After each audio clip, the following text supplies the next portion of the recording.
बिस्मिल्लाहिर्रहमानिर्रहीम। Chemistry 10 chapter number 9 जो कि 10 केमिस्ट्री का पहला चैप्टर है। चैप्टर 8 तक आप 9th क्लास में पढ़ चुके हो, ठीक है। सो यहाँ पर जो पहला चैप्टर रहेगा वो चैप्टर नंबर 9 रहेगा। चैप्टर नंबर 9 का नाम हमारे पास है जी केमिकल इक्विलिब्रियम। और केमिकल इक्विलिब्रियम के चैप्टर में जब हम स्टार्ट लेते हैं तो ये कुछ मेन कॉन्सेप्ट है, कुछ बेसिक कॉन्सेप्ट है, उनसे स्टार्ट लेते हैं। उनमें रिएक्टेंट्स की डेफिनेशन, प्रोडक्ट्स की डेफिनेशन, रिवर्सिबल रिएक्शन और इरिवर्सिबल रिएक्शन आ जाता है, ठीक है। और ये तमाम के तमाम कॉन्सेप्ट जो हैं वो शॉर्ट क्वेश्चन के लिए बोर्ड के पॉइंट ऑफ व्यू से काफी ज्यादा इंपॉर्टेंट है, ये बोर्ड में काफी दफा आ चुके हैं। तो स्टार्ट करते हैं। कहते हैं जी इन अ केमिकल रिएक्शन, तो सबसे पहले इसी को क्लियर करते हैं कि केमिकल रिएक्शन क्या होता है। देखो केमिकल रिएक्शन को बाज़ दफा केमिकल चेंज भी कहते हैं।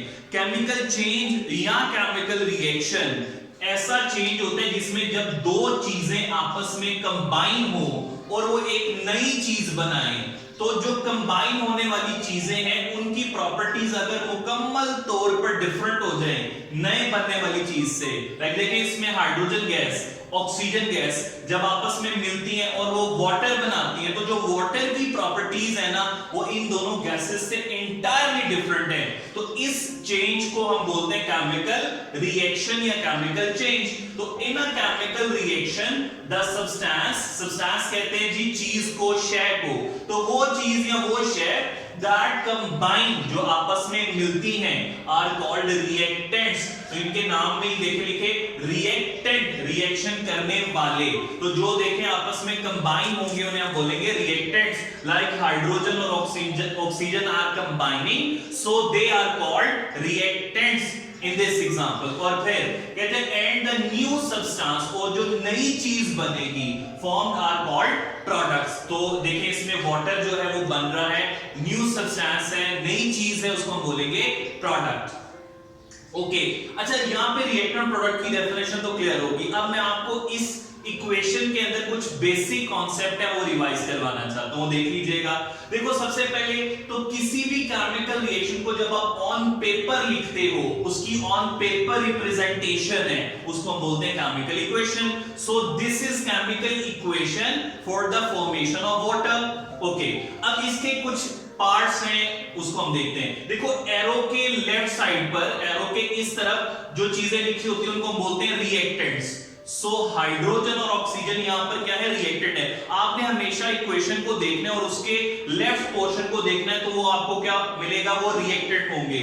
और इक्वेशन के राइट साइड पर जो चीज होगी वो हमारी प्रोडक्ट होगी। तो जो ये राइट साइड पर लिखा, सॉरी इसको मैंने लेफ्ट लिखना था, ये लेफ्ट है, और ये जो राइट साइड पर है इसको हम बोलते हैं प्रोडक्ट, ठीक है। अच्छा इसमें कुछ और चीजें भी हैं। देखो लाइक यहाँ पर छोटा सा G लिखा हुआ है, इसको हम बोलते हैं स्टेट सिंबल। स्टेट सिंबल क्या होता है कि हमारा जो भी रिएक्टेंट या प्रोडक्ट है वो किस स्टेट में एग्जिस्ट करता है, ये इक्वेशन में मेंशन करना जरूरी होता है। लाइक हाइड्रोजन एक गैस है तो उसके नीचे छोटा सा G है, ऑक्सीजन भी एक गैस है उसके नीचे भी छोटा सा G है, और वाटर लिक्विड फॉर्म में होता है तो इसके नीचे छोटा सा L लिखा हुआ है। उसके अलावा देखो एरो के ऊपर और नीचे आपको दो चीजें नजर आ रही होंगी। Pt का मतलब होता है प्लैटिनम जो कि एक मेटल है, और उसके नीचे हीट लिखा हुआ है। एरो के ऊपर जो चीज लिखी होती है उसको हम कहते हैं conditions of the reaction, conditions of the reaction. और वो तीन मेन चीजें हैं। नंबर 1 टेम्परेचर, के उस रिएक्शन में आपने टेम्परेचर कितना इंक्रीज करना है। नंबर 2 प्रेशर, क्या उस रिएक्शन के लिए आपको प्रेशर बढ़ाने की भी जरूरत है। और नंबर 3 कैटलिस्ट। कैटलिस्ट क्या होता है, ऐसा केमिकल होता है जो किसी भी रिएक्शन की स्पीड को अल्टर कर देता है, स्पीड को चेंज कर देता है या इंक्रीज कर देता है, ठीक है। तो यहाँ पर कैटलिस्ट प्लैटिनम है, यानी कि प्लैटिनम के बगैर ये रिएक्शन काफी स्लो होगा, ठीक है। सो यहां तक क्लियर है। आखिरी चीज जो इसमें आपने याद रखनी है वो इसकी बैलेंसिंग है। बैलेंसिंग का क्या मतलब होता है कि इक्वेशन के दोनों साइड्स एटम्स की तादाद बराबर होनी चाहिए। अच्छा देखो किसी भी केमिकल के नीचे छोटा सा जो नंबर लिखा होता है ना, ये उसके एटम्स को रिप्रेजेंट करता है। So mean to say that hydrogen के कितने एटम्स हैं, 2, ऑक्सीजन के कितने एटम्स हैं, वो भी 2 हैं।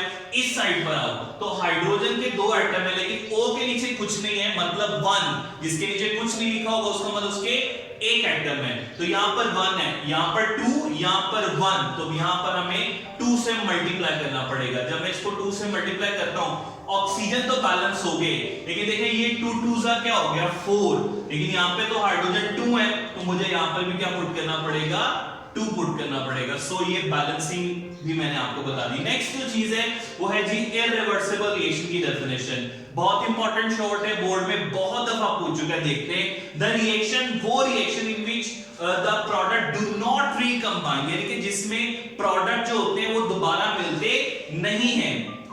लाइक अगर मैं इधर थोड़ी सी स्पेस बना लूं, इधर मैं आपको समझा दूं। देखो अगर A और B कोई से दो रिएक्टेंट हैं और ये मिलकर C और D दो प्रोडक्ट बना रहे हैं, अगर तो प्रोडक्ट दोबारा टूट कर या किसी भी तरीके से रिएक्टेंट नहीं बना रहे तो वो रिएक्शन होगा इररिवर्सिबल।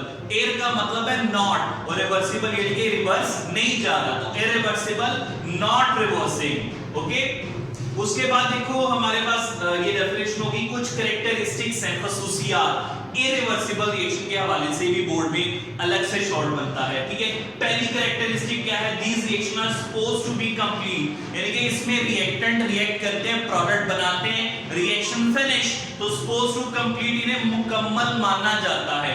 और फिर उनको हम सिंगल एरो से यानी कि सिंगल एरो से रिप्रेजेंट करते हैं। फिर कुछ ऐसे रिएक्शन होते हैं जिनके लिए हम डबल एरो यूज करते हैं, वो कौन से हैं, वो रिवर्सिबल रिएक्शन है, यानी कि जिनमें प्रोडक्ट से दोबारा रिएक्टेंट बने वो क्या होते हैं, रिवर्सिबल रिएक्शन। आज के लेक्चर को यहीं पे रोकते हैं और इंशाअल्लाह ताला आगे मैं आपको इस लेक्चर को कंटिन्यू करूंगा। होपफुली ये लेक्चर आपको पसंद आया होगा। अगर ये लेक्चर आपको अच्छा लगा तो आपको मालूम है आपको क्या करना है, चैनल को सब्सक्राइब करना है, वीडियो को लाइक और शेयर करना है। थैंक यू सो मच, अल्लाह हाफिज़।